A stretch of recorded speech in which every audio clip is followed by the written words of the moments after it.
Quels vont être les messages de cette pleine lune en Verseau? Aujourd'hui avec les 3 tarots japonais, le tarot Shibi, le tarot Sakura et le tarot des yokai. C'est parti, allons voir ça tout de suite. Nous avons le pendu, nous avons, la, papesse et le roi d'épée.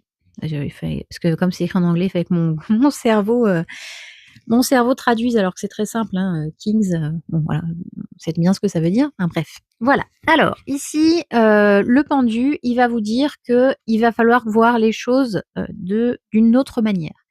Il va falloir, bah, comme je disais, hein, dans les énergies, on a besoin d'innovation, on a besoin de faire des choses nouvelles.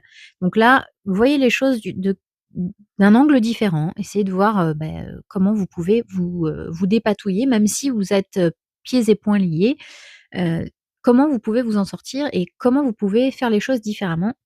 Ensuite, avec la grande prêtresse ici, on laisse tomber les bullshit, on laisse tomber les secrets, les non-dits, et cetera. Donc là, on laisse tomber tout ça. On arrête de se mentir, hein, aussi parce que la grande prêtresse souvent elle met un voile comme ça: «Non mais moi je ne sais pas, je garde les secrets, c'est tout». Mais non, en fait, arrêtez de garder les secrets, c'est plus un secret.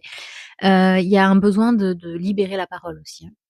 Il y a des choses qui doivent ressortir, donc si les choses doivent ressortir, elles ressortent et c'est pour le mieux parce que ça va vous permettre d'avancer et de faire les choses différemment et autrement et de ne plus rester dans les mêmes schémas puisque on ne peut pas attendre que les choses soient différentes si on fait toujours la même chose et ensuite avec le roi d'épée, lui, en fait, il met, un point d'honneur à ce que toutes ses pensées et tous ses actes, en tout cas toutes ses réflexions soient basées sur des choses solides, soient basées sur, des choses qu'il pense vraiment, soient basées sur, des choses logiques en fait, hein, tout est logique dans sa tête, tout est bien rangé.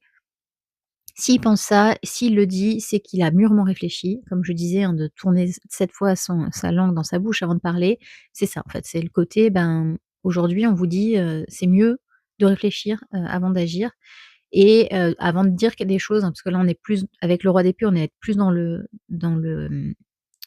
plutôt dans l'intellectuel, hein, plutôt dans la réflexion. C'est un signe d'air, hein, l'épée. Enfin l'épée, on parle d'une catégorie qui parle d'air, hein, de réflexion, de pensée et cetera, comme le Verseau. Donc on a vraiment ce côté-là. Donc soyez, maître de ce que vous dites, et réfléchissez avant de parler. Voilà, j'espère que ce message vous aura parlé, vous aura plu. N'hésitez pas à me le dire en commentaire et me dire ce que vous en avez pensé. Sur ce, je vous souhaite une excellente journée et on se retrouve le 12 août pour les petits messages, de la nouvelle lune en Lion.